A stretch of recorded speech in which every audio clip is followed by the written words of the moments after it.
Good morning friends, मैं doctor Amit वत्स एक बार फिर से आपका स्वागत करता हूं अपने ऑनलाइन ऑफलाइन प्लेटफॉर्म वेद IAS पर। क्रैश कोर्स की श्रृंखला में हम धीरे धीरे एक एक कदम आगे बढ़ते हुए आज मराठों तक पहुंचे। मराठों में हमने शिवाजी के बारे में पढ़ा।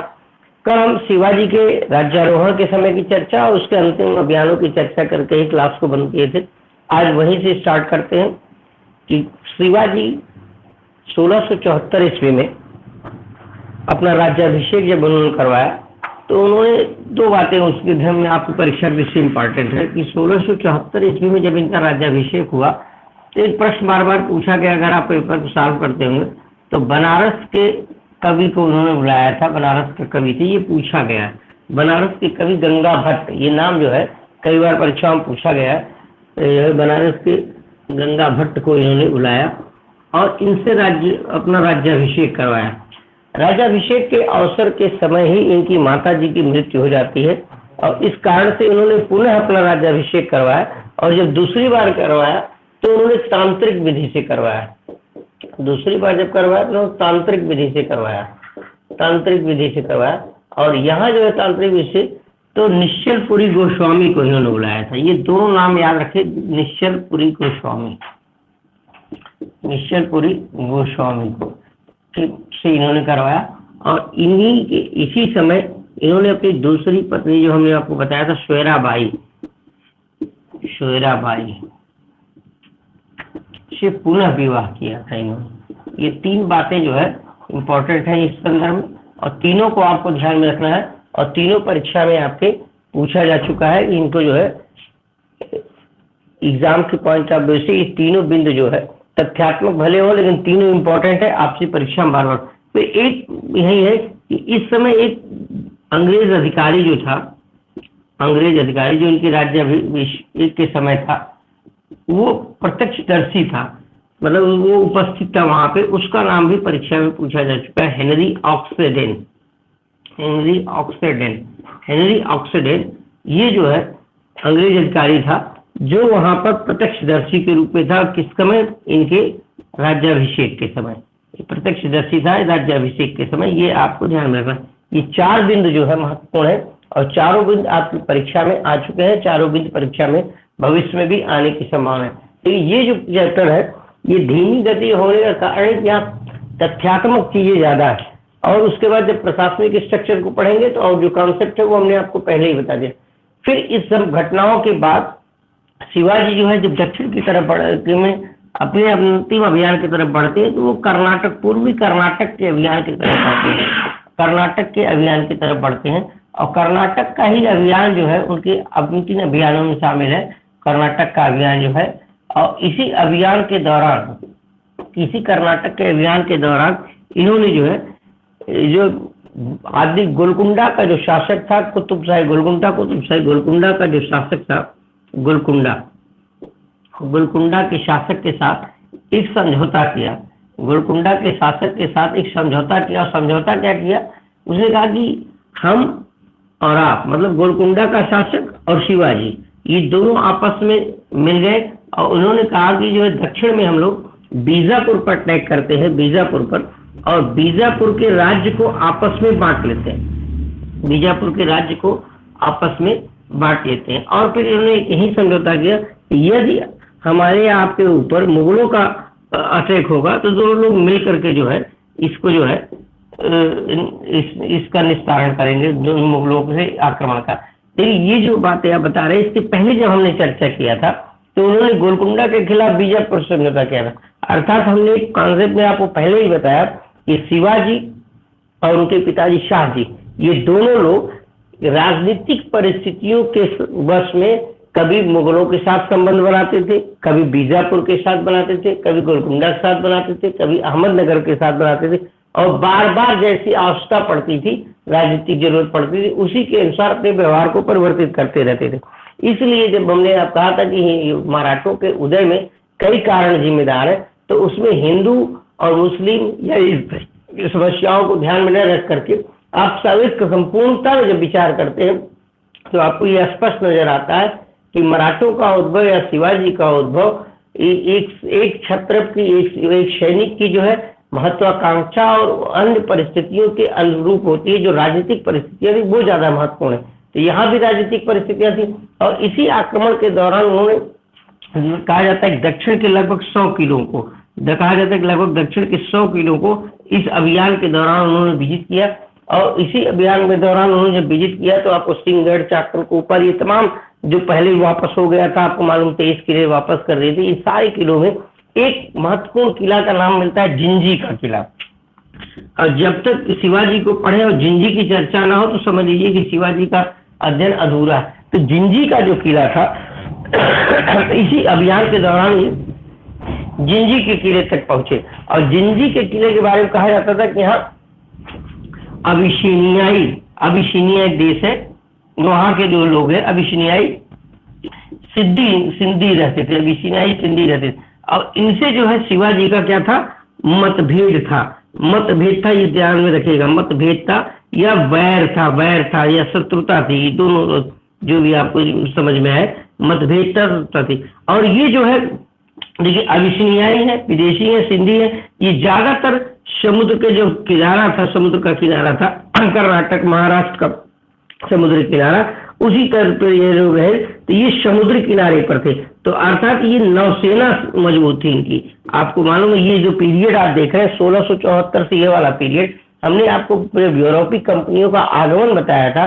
तो वहां अगर थोड़ा सा आप जाए पीछे तो आप देखिए 15वीं 16वीं शताब्दी का प्रारंभ और 17वीं शताब्दी दोनों में जो है भारत का जो अरब सागर, बंगाल खाड़ी, हिंद महासागर, इन पर प्रारंभिक चरण में पुर्तगालियों का वर्चस्व रहा और फिर डचों का। और ये दोनों समय में वर्चस्व क्यों रहा कि ये दोनों नौसैनिक शक्ति से संपन्न शासक विदेशी थे, पुर्तगाली और डच। तो उन्हीं नौसेना अर्थात उस समय तक भारतीय जो राजवंश थे जैसे मुगलों के पास या मराठों के पास या जो अन्य, तो नौसेना की उतनी ताकत मजबूत नहीं थी। इसलिए आपको हमने बताया था कि देखिए अकबर तक जो अपनी समुद्री यातायात के लिए जो है पुर्तगालियों के साथ समझौता किया था, उसने मित्रता की थी, ये सारी बातें। तो ऐसे में अगर किसी नौसेना से युक्त शक्ति को पराजित करना है तो शिवाजी को जो है अपनी नौसेना को भी मजबूत करना पड़ेगा, शिवाजी को अपनी नौसेना को भी मजबूत करना पड़ेगा। और इसी सिलसिले में जब वो जिंजी तक पहुंचे तो जिंजी के किले पर जो विजय प्राप्त करने, जिंजी तक पहुंचने पर इनकी जो सीमाएं थी समुद्री सीमाओं से टच करने लगी। और अबिसिनियाई के सिंधुओं पर जो है एक यह आप जब सीमाएं टच करेंगी तो निश्चित है दोनों के बीच में प्रतिस्पर्धा होना है, और जो उसमें नौसैनिक रूप से मजबूत होगा वह इस पर विजय प्राप्त करेगा। लेकिन अबिसिनियाई की सिंधियों की नौसेना मजबूत थी, शिवाजी के पास थी। यही इसी समय इन्होंने फिर 3 तरीके जो है 3 स्थानों पर जैसे कोलाबा, चौल, जिंजी, ये आपने देखा होगा कि वहीं इन्होंने नौसेना का निर्माण किया। शिवाजी ने, आपको प्रशासन में और डिटेल इसको बताएंगे, यही नौसेना का निर्माण किया जिसमें कोलाबा, चौल, जिंजी, इन स्थानों पर नौसेना का निर्माण किया। लेकिन जब ये नौसेना का निर्माण करने के लिए गए तो इनके समक्ष एक समस्या ये आई कि ये कैसे इसको हैंडल करे, नौसेना का निर्माण करने की सब चीजें कैसे इनको हैंडल करे। तो इन्हीं समय में इन्होंने जो है देखिए एक मराठों के सेनापति थे, मराठों में कई वंश हो गए थे, एक वंश से एक इनके पदाधिकारी थे, उनका नाम था कान्होजी आंगे। ये शुरुआती चरण में तो शिवाजी से कुछ नाराज थे, लेकिन कान्होजी आंगे एक शक्तिशाली सैनिक थे और ये नौसेना पर उनका नियंत्रण था, नौसेना को अच्छी तरीके से समझते थे। तो इसी कान्होजी आंगे की सहायता से उन्होंने जिंजी के सिंधुओं को अपने अधीन किया, अपने नियंत्रण में किया या उनके साथ समझौता किया। तो कान्होजी आंगे का बड़ा महत्व है। और ये सारी परिस्थितियों में आपको ध्यान रखना है कि शिवाजी जो है अपने अंतिम अभियान के चरण में पूर्वी कर्नाटक में गोलकुंडा के साथ प्रारंभ में समझौता करते हैं बीजापुर के खिलाफ, और मुगलों के आक्रमण के समय रक्षा का आश्वासन देते हैं। और इसी क्रम में कई किलों को जीतते हुए जब वो जिंजी तक पहुंचते हैं तो उनका जो है अबिसिनिया के सिंधियों के साथ जो है टकराहट होती है समुद्री सीमा मिलने के कारण, और उनमें जो है टकराहट के कारण शिवाजी ने अपने युग को नौसेना के रूप में ढालने की कोशिश की और चौल, कोलाबा, जिंजी इन स्थानों पर नौसेना का निर्माण किया। और इसमें उन्होंने कान्होजी आंगे की सहायता से अबिसिनिया के सिंधियों को पराजित किया। और इसी समय 1680 के आसपास शिवाजी ज्वरग्रस्त हो गए और उनकी मृत्यु हो गई। और उनकी मृत्यु के बाद संभाजी फिर राजा राम आगे कहानी बताएंगे उनको जो है होता है। और शिवाजी की मृत्यु के समय हमने पहले ही बता दिया है कि जो है इसी श्वेराबाई को राजा राम उसने इनकी चिता को आग लगाया था। और पुतली बाई हमने पहले इसकी चर्चा कर दिया है कि वो इनके साथ सती हुई थी। ये पूरा अभियान शिवाजी पर आपका समाप्त हो जाता है। फिर उसके बाद शिवाजी के उत्तराधिकारियों की आज चर्चा करते हैं। ये आज की जो टॉपिक है ये थोड़ा सा सिर्फ तथ्यात्मक टॉपिक है, इसमें बहुत कॉन्सेप्ट नहीं है। आज सिर्फ किसका किसका वर्णन क्या किया प्रमुख बातें हैं उसमें, लेकिन एग्जाम की दृष्टि से महत्वपूर्ण है। यहाँ से प्रश्न बार बार आते हैं। एक तो क्रम व्यवस्था में प्रश्न आता है, कौन किस क्रम में शासक बना, और प्रमुख जो है घटनाएं जो है इनकी जो है वो बार बार प्रश्न पूछा गया है। मराठे जो है आपके लिए हमेशा इंपॉर्टेंट है। अब हम शिवाजी के उत्तराधिकारियों की चर्चा करते हैं।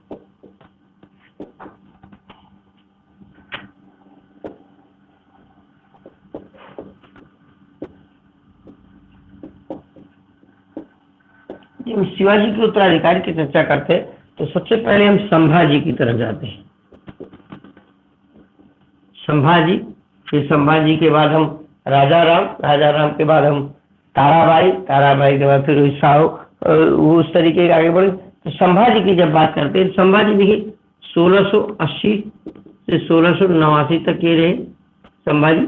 और आपको संभाजी को मालूम है शिवाजी की पहली पत्नी जिसने हमने आपको बताया था, उनके लड़के थे राजस बाई, जो हमने बताया सोयराबाई थे, और ये राजस बाई हमने जो बताया था उनके लड़के थे संभाजी। लेकिन संभाजी स्वभाव से जो है, संभाजी स्वभाव से बड़े ही अनियंत्रित, अक्रूर, घमंडी, जो भी आप कह रही है, एक समझिए बिगड़ैल लड़का जिसको आप कह सकते हो, उस टाइप के थे। और शिवाजी की दो पत्नियों से दो पुत्र, एक संभाजी एक राजा राम, तो दोनों के बीच में जो है शिवाजी की मृत्यु के बाद उत्तराधिकार के लिए थोड़ा बहुत संघर्ष हुआ, और उस संघर्ष में संभाजी विजय प्राप्त करते हैं।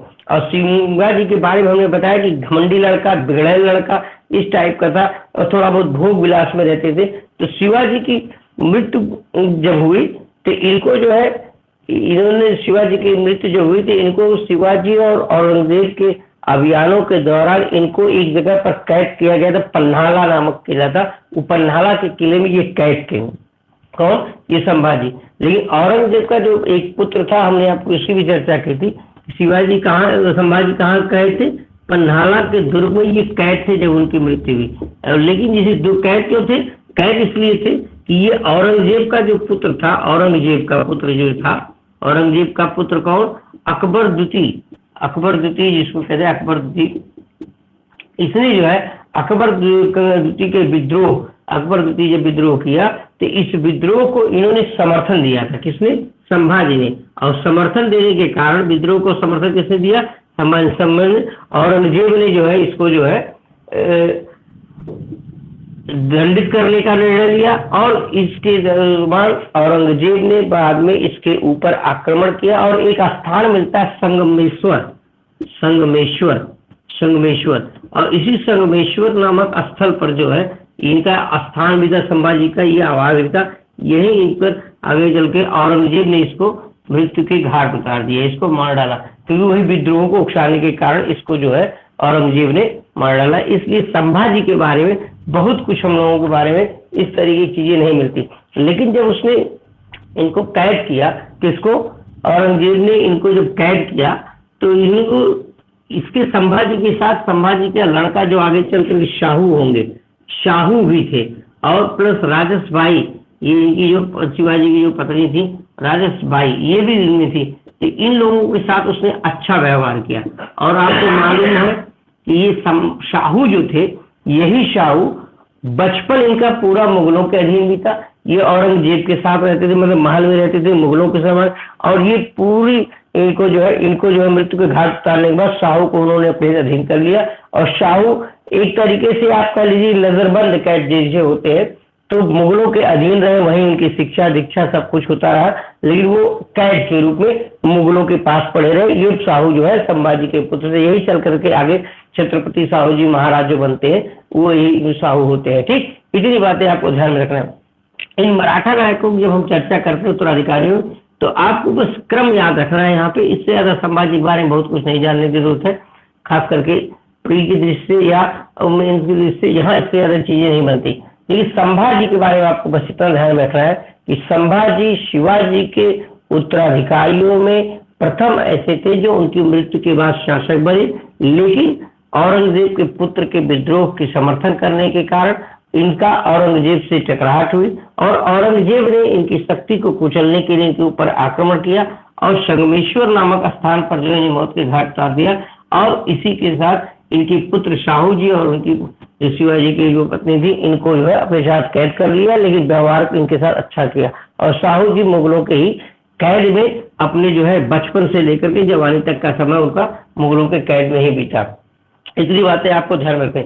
लेकिन जब संभाजी जब आया, देखिए हमने आपको पहले थोड़ा संकेत किया कि उत्तराधिकार में दो पुत्र, एक संभाजी एक राजा राम, दोनों में जब युद्ध हुआ तो निश्चित जब उत्तराधिकार का युद्ध होता है तो गुटबंदी हो जाती है। और गुटबंदी में जो है जिसने संभाजी का समर्थन किया था, तो संभाजी ने जो है इनको समर्थन करने ब्राह्मण कवि जो थे उत्तर भारत के कवि कलश, ब्राह्मण कवि कवि कलश, ये उत्तर भारत के कवि थे, मतलब ब्राह्मण थे, कवि कलश, इन्होंने इसको जो है ब्राह्मण कवि उत्तर भारत के, ये प्रश्न ब्राह्मण कवि उत्तर भारत के थे, ये संभाजी के दरबार में एक्टिव रहे। और इन्हीं के समय कहा जाता है कि जो शिवाजी का जो अष्ट प्रधान था, अष्ट प्रधान शिवाजी के प्रशासनिक व्यवस्था का अष्ट प्रधान था, उसमें पहली फूट या इस तरीके की जो है सर्वोच्चता इन्होंने पेशवा को लेकर के ब्राह्मण कवि कवि कलश पर विश्वास किया उत्तर भारतीय। ये जो है इनके आंतरिक विद्रोह या द्वेषों में एक कारणों में ये भी कारण होता है कि दरबार में इन्होंने किसी दक्षिण भारतीय या स्थानीय लोगों पर विश्वास न करके एक उत्तर भारतीय ब्राह्मण पर विश्वास किया, जिसका नाम था कवि कलश। इस कारण से भी संभाजी और उनके अनुयायियों का विरोध जो है दरबार के अंदर हुआ। इतनी बातें आपको इनके बारे में ध्यान में रखें। तीन बातें हम महत्वपूर्ण है जितनी हमने चर्चा की। एक, इनको कैद कहाँ किया गया था? पन्नाला के दुर्ग में, पहले ही जब उनकी मृत्यु हुई, फिर इनको वहां से जब्त करके फिर ये किसी तरीके से शासक बने। फिर इनका औरंग अकबर द्वितीय का समर्थन करने के कारण विद्रोह हुआ, संगमेश्वर नामक स्थान पर इनको मार डाला गया। इन्हीं के लड़के साहू जी को कैद किया गया और ब्राह्मण कवि कवि कलश पर उत्तर भारत में जो है इन्होंने जो है समर्थन किया था, जिस कारण से इनका आपसी मतभेद और दरबार के अंदर बढ़ गया था। इतनी बातें इनके बारे में आपको ध्यान रहे। तो आपसे प्रश्न पूछा जा सकता है, हमने पहले चर्चा की कि जो अष्ट प्रधान की हमने चर्चा की, अष्ट प्रधान मतलब अभी शिवाजी के प्रशासन को जब पढ़ेंगे तो अष्ट प्रधान शिवाजी के प्रशासन का मूल अंग था। जैसे आज का मंत्रिमंडल है वैसे ही अष्ट प्रधान भी था। बस अंतर यह है कि मंत्रिमंडल के निर्णय को मानने के लिए प्रधानमंत्री और राष्ट्रपति लगभग बाध्य होते हैं, लेकिन यहाँ ऐसी कोई बात नहीं। एक सलाहकार संस्था के रूप में थी, जिसमें पेशवा, अमात जो है, सुमंत, बगीर, ये तरीके के 8 जो है बच्चे, 8 पदाधिकारियों का ये अष्ट प्रधान कहा जाता था शिवाजी का। इसकी चर्चा प्रशासन में हम आगे अलग से करेंगे। फिर संभाजी के बाद जो है राजा राम आते हैं। संभाजी के बाद राजा राम आते हैं। राजा राम के बारे में कहा जाता है 1689 से 1700, ये स्वतंत्र शासक के रूप में इन्होंने कभी सत्ता स्वीकार नहीं किया। राजा राम जो थे, राजा राम, इन्होंने स्वतंत्र शासक के रूप में कभी सत्ता को स्वीकार नहीं किया। 1689 से 1700 तक ये स्वतंत्र शासक नहीं बने। पहली बात ये ध्यान रखिए, इन्होंने स्वतंत्र शासक के रूप में सत्ता नहीं है, स्वतंत्र शासक के रूप में सत्ता को नहीं प्राप्त किया। ये शाहू के प्रतिनिधि, जो साहू वही साहू के प्रतिनिधि के रूप में काम करते रहे। ये ध्यान में रखिएगा, साहू के प्रतिनिधि के रूप में काम करते रहे। कौन? राजा राम। राजा राम साहू के प्रतिनिधि के रूप में काम करते हैं। इन्होंने स्वतंत्र शासक के रूप में कभी भी अपने को जो है घोषित नहीं किया। ठीक, इनके समय क्या हुआ, मराठा ने, ठीक, जब ये शासक नहीं है प्रत्यक्ष रूप से, सिर्फ प्रतिनिधि है, तो निश्चित है कि इनका दरबारी गुटों पर प्रभाव उतना अच्छा नहीं होगा, तो कुछ ढील भी देंगे। तो इन्होंने क्या किया, दरबार में जो गुट थे, मराठा शासकों, मराठा सरदारों को इन्होंने कुछ स्वायत्त, मराठा सरदारों को इन्होंने स्वतंत्रता प्रदान की। मराठा सरदारों को इन्होंने कुछ मामलों में स्वतंत्रता प्रदान की, और बहुत से जो है मराठे वंशों का इसी समय जो है अलग अलग जो है उदय होने की प्रक्रिया की शुरुआत हो जाती है।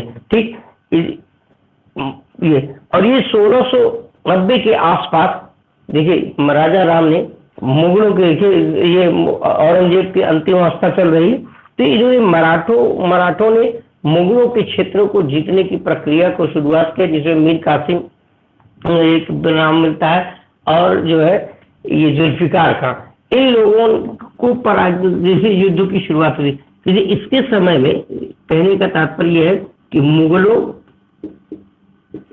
और मराठों के बीच में संघर्ष की जो शुरुआत इसके समय में होती है, तो इसमें जुल्फिकार खां, आपको ध्यान होगा जुल्फिकार खां आगे दक्षिण के जाकर के हैदराबाद राज्य की स्थापना करता, वही जुल्फिकार खां जैसे स्वतंत्र राज्य की धारणा को मुगल वजीर बना, फिर चिनकिलीज खां आया, ये उसी जुल्फिकार खां हैदराबाद का वही जुल्फिकार खां था। कि जुल्फिकार खां और एक जो है मुगल बादशाह और जो है उसका नाम है हिम्मत खां, ये दोनों लोग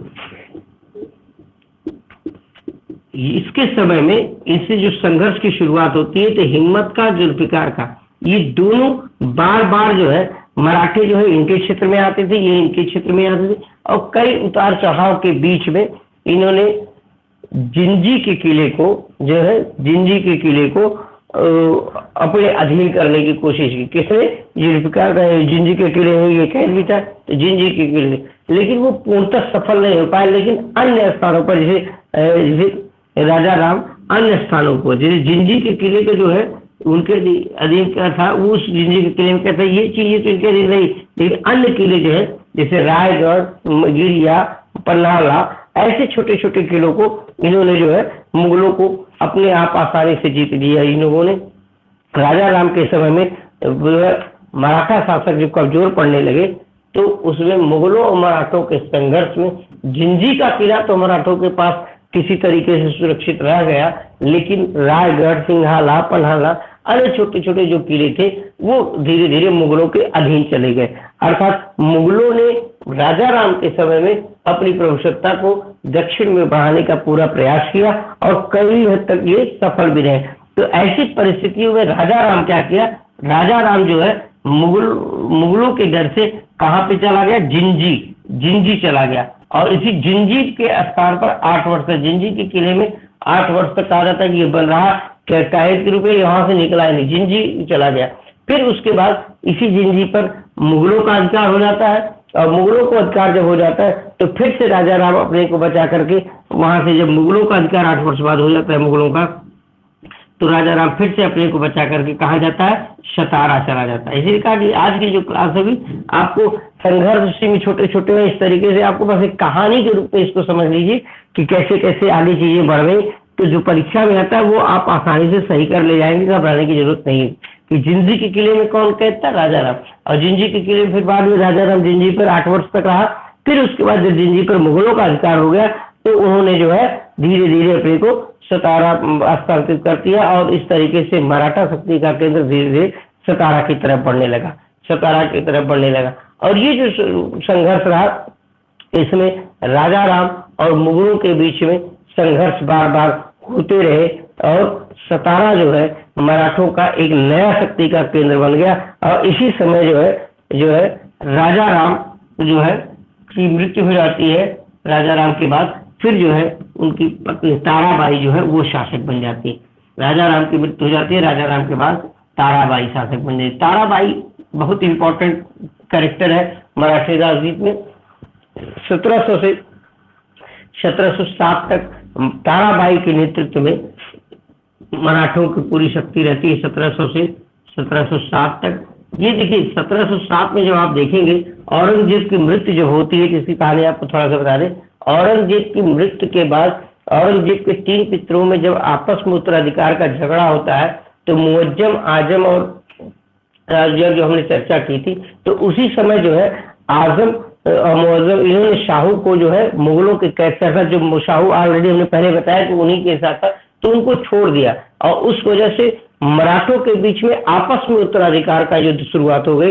ये ताराबाई अपने लड़के को लेकर के और शाहू को लेकर के आगे चलता है। तो जो उनकी सोची समझी रणनीति वो यही ताराबाई के समय में, लेकिन जिस समय ताराबाई ने सत्ता को प्राप्त किया राजा राम की मृत्यु के बाद, राजा राम की मृत्यु के बाद जिसे राजा राम की मृत्यु के बाद जब ताराबाई ने मुगलों की मराठों की सत्ता को प्राप्त किया, तो उसने सबसे पहले कुल सत्ता को जब प्राप्त किया तो अपने छोटे पुत्र जैसे ताराबाई के ज्ञान का कारण था उसकी मृत्यु से छोटा पुत्र जो था वो शिवाजी द्वितीय के नाम से, शिवाजी द्वितीय ताराबाई का छोटा पुत्र जो था शिवाजी द्वितीय के नाम से ये शासक बना और इसकी संरक्षिका के रूप में ताराबाई और प्रशासन का सारा बागडोर इसी ताराबाई के हाथ में था। और ताराबाई ने ही मुगलों से मराठों की स्वतंत्रता का युद्ध लड़ा था, क्योंकि इस समय देखिए 1700 इसमें औरंगजेब ने राजा राम को पराजित किया, उसको समाप्त किया। औरंगजेब के समय में ही संभाजी को समाप्त किया गया, औरंगजेब के समय में ही शिवाजी की मृत्यु हो जाती, अर्थात मराठों का वर्चस्व धीरे धीरे एकदम समाप्त होने लगा था और मुगल वंश आगे बढ़ने की कोशिश कर रहा था। औरंगजेब जो है दक्षिण में साम्राज्य, आप देखेंगे कि औरंगजेब के आखिरी समय में बीजापुर गोलकुंडा को भी मुगलों के अधीन पूर्णतः कर लिया गया था। ये सारी परिस्थितियों के बीच में मराठों का दायरा एकदम सिकुड़ता चला जा रहा था। उसी क्रम में ताराबाई जब आती हैं तो इन्होंने मराठों को स्वतंत्रता के लिए जो है प्रयास किया, इसीलिए कहा जाता है ताराबाई मराठों की स्वतंत्रता के लिए लड़ने वाली थी, मतलब स्वतंत्र संग्राम की फिर थी। और इसकी तारीफ जो है उस समय के मुगल वंश के जो इतिहासकार थे खफी खां ने भी इसकी बहादुरी की तारीफ की। खफी खां जो थे इन्होंने ताराबाई की तारीफ की और कहा कि ये वीर और स्वतंत्रता प्रिय महिला थी, वीर और स्वतंत्रता प्रिय महिला थी। किसके बारे में कहा? इस ताराबाई के बारे में खफी खां ने कहा। तो अर्थात ताराबाई के नेतृत्व में मराठों का स्वतंत्रता संग्राम जो है परवान चढ़ना शुरू हो जाता है। ऐसे में ताराबाई के समय में मराठों ने सतारा को पुनः प्राप्त किया, जिसे सतारा देखे राजा राम को सतारा को पुनः प्राप्त किया, सिंगड़ को पुनः प्राप्त किया। लेकिन ये जो किले थे ये बार बार हम कह रहे कभी जीत के इधर जाते थे कभी उधर जाते थे, ये सब पर उन्होंने फिर से जो है मराठों ने अपना अधिकार प्राप्त किया। और ऐसी परिस्थितियों में 1707 में जब औरंगजेब की मृत्यु हो जाती है और मुगलों में उत्तराधिकार का युद्ध छिड़ जाता है, तो ऐसे समय में ही उन्होंने बड़ी सोची समझी रणनीति के तहत जो है शाहू को जो है छोड़ देते हैं, मुगल दरबार से स्वतंत्र कर देते हैं। और जिसका उद्देश्य था कि मराठों के बीच में आपसी जो है जैसे जो इनके यहाँ हो रहा वही आपसी संघर्ष हो जाए, और वही हुआ भी। जैसे ही 1707 में शाहू को मुगल कैद से आजाद किया जाता है तो यहाँ पे दो गुट बन जाता है, एक ताराबाई के नेतृत्व में और एक शाहू के नेतृत्व में। अर्थात यहीं से 1707 में शाहू जो है शासक बनता है, छत्रपति बनता है, और 1707 से 1748 तक जो है ये शाहू छत्रपति के रूप में काम करते हैं। एक तरफ शाहू है, दूसरी तरफ ताराबाई। यहीं से जो है इनके बीच में भी आपस में संघर्ष की शुरुआत होती है। तो हम शाहू और ताराबाई को एक साथ देखने की कोशिश करते हैं। आपको यहाँ सिर्फ क्रम को ध्यान में रखना है, डेट को ध्यान में रखना है, बाकी जो प्रमुख घटनाएं हैं वो उसकी कहानी के रूप में याद में रखना है। क्रम तो बहुत छोटे छोटे किले युद्ध क्या ऐसे हुए इसको ध्यान में नहीं रखेंगे तब पर काम चलेगा, लेकिन आपको किस क्रम में मराठों के शासक बने शिवाजी के बाद उस क्रम को ध्यान में रखना है। और कुछ प्रमुख घटनाओं को जैसे हम चर्चा, इसीलिए हम संक्षिप्त में थोड़ा स्पीड के साथ वो प्रमुख घटनाओं की ही चर्चा कर रहे हैं ताकि आपको बहुत ज्यादा इसके अंदर घुसने की जरूरत ना हो, कंफ्यूजन क्रिएट ना हो। जितनी जरूरत है आपके लिए उतनी ही चर्चा यहाँ पे करते हैं। जब हम शाहू की बात करते हैं, देखिए अब शाहू है 1700, ताराबाई है 1707 में शाहू को छोड़ दिया गया मुगलों के कैद से और ये 1748 तक रहा। तो निश्चित से जब देखिए वास्तविक उत्तराधिकारी शाहू था, ये क्लियर है पहले जैसे आपने कहानी पढ़ा, लेकिन शाहू की अनुपस्थिति में, जैसे अगर किसी की अनुपस्थिति में किसी को शासक बना दिया जाए तो क्या जरूरी है कि फिर वो बाद में उस शासक पद को छोड़ देगा उनके लिए? आज के दौर में भी राजनीतिक महत्वाकांक्षा को देखिए तो ऐसा होना बड़ा मुश्किल है। बहुत मुश्किल। जैसे एक आपको उदाहरण बताया, रिसेंट में आपने देखा जब नीतीश कुमार बिहार के मुख्यमंत्री थे तो कोई ऐसी परिस्थिति बनी, उन्होंने बना दिया, नाम उनका नहीं आ रहा है भाई, जो मुख्यमंत्री बने थे नीतीश कुमार ने ही उनको बनाया था, लेकिन फिर जब उनसे कहा गया कि पद को छोड़ दीजिए तो उन्होंने पद को नहीं छोड़ा और बगावत करके एक नई पार्टी बना दी। तो इस तरीके से जब कोई पद पे प्राप्त कर लेता है तो सत्ता का सुख भोगने लगता है, और सत्ता का सुख और पावर जब उसके पास आ जाती है तो कोई नहीं चाहता कि वो फिर से उनके हाथ से निकल जाए। तो ऐसे ही ताराबाई ने मराठों की स्वतंत्रता के लिए संघर्ष किया, सब कुछ किया, लेकिन सत्ता का सुख उनको प्राप्त होने लगा तो उनको लगा कि ये सब जो चीजें इन्हें तो इसको हमने अपनी योग्यता से प्राप्त किया। और साहू तो वहां कैद के, साहू को तो कुछ करने नहीं पा, लेकिन साहू भाई वास्तविक रूप से उत्तराधिकारी है, वास्तविक उत्तराधिकारी। तो ये मराठों में दो खेमा हो गया, एक खेमा साहू जी को समर्थन करने लगा और दूसरा खेमा ताराबाई को समर्थन करने लगा।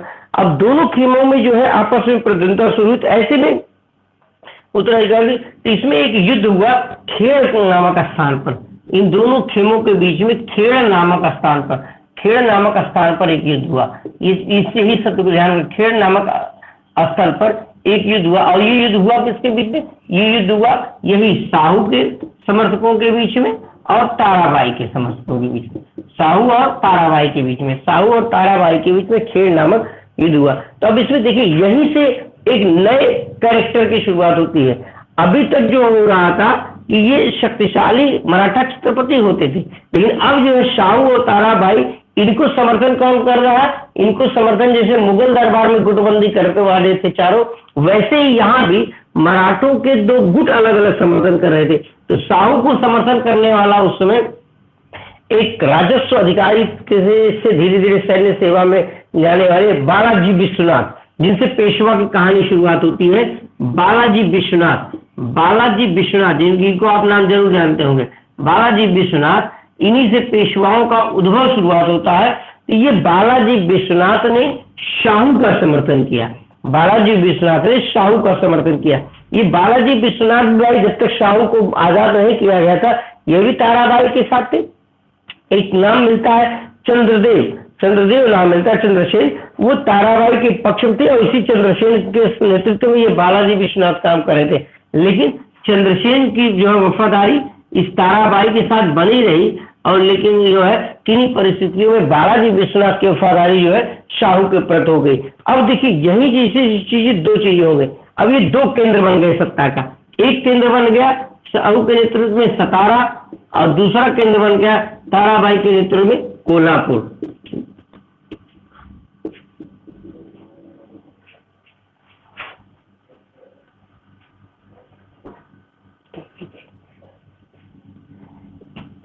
साहू के नेतृत्व में सतारा और कोल्हापुर ताराबाई के नेतृत्व में, ये दो बातें हैं।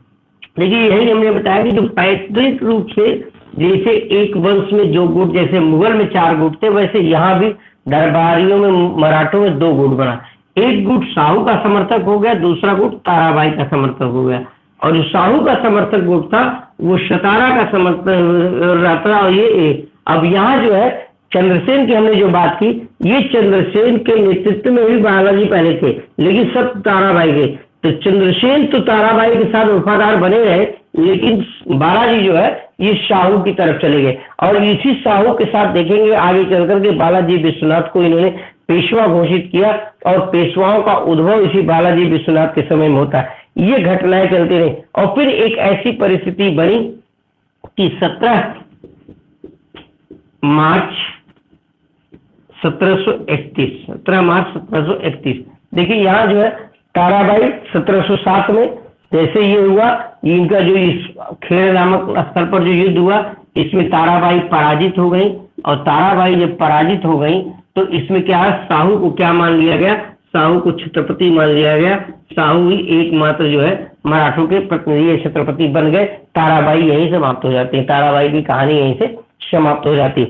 लेकिन ये जो संघर्ष है ये आगे भी चलता रहा कि ये जो दोनों स्थान था, इनके दोनों द्वंद्वों में, गुटों में आपस में संबंध खराब होते रहे, और बार बार शक्ति को लेकर के संघर्ष होता रहा कि पेशवा की शक्ति को माना जाए कि साहू की शक्ति को माना जाए। धीरे धीरे 1731 क्या है, इसमें जो दोनों गुट थे सतारा और कोल्हापुर, ये स्वतंत्र रूप से व्यवहार कर रहे थे, व्यवहारिक रूप से।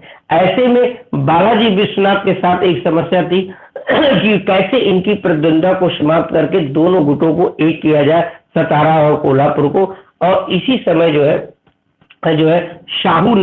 साहू देखिए, ये एक तो मुगलों के कैद में था, उतना योग्य नहीं था, तो इसने एक पद सृजित किया और उस पद का नाम दिया सेना करते पद। देखिए सेना करते, ये द्वितीय फूट है। अष्टप्रधान में हमने चर्चा की थी, पहली फूट जो है संभाजी के समय जब कवि कलश को ले आए थे, और इसी सेना करते के पद पर उन्होंने बालाजी विश्वनाथ को सेवा में भर्ती किया। किसको? बालाजी विश्वनाथ को इन्होंने सेना करते के पद पर जब दिया तो सैन्य पावर इसके अधीन हो गया, और धीरे धीरे देखिए इस पद के माध्यम से अष्टप्रधान में फूट पड़ी, और अष्टप्रधान की शक्ति सेना करते नामक पद पर आ गई। अर्थात बालाजी विश्वनाथ जो शक्तिशाली बनता चला गया। और बालाजी विश्वनाथ के समय ही एक हम आपको बताएंगे दूसरा गुट था, उस दूसरे गुट के साथ वारणा की संधि की गई, और वारणा की संधि के द्वारा जो कोल्हापुर का गुट था उसने साहू की शक्ति को स्वीकार कर लिया, और साहू को एकमात्र छत्रपति के रूप में वारणा की संधि से स्वीकार कर लिया गया। तो वारणा की संधि की चर्चा और डिटेल आगे करेंगे। इतनी बातें आपको यहाँ शाहू के समय की हुई, ठीक। अब शाहू के समय की बात, इतनी बात आपको ध्यान में रखनी है। और शाहू के समय जो है पेशवाओं का जो हम बात करें, देखिए साहू के बाद जो है धीरे धीरे हमने बताया बालाजी विश्वनाथ, अब शक्ति जो है पेशवा के हाथ में आ गई।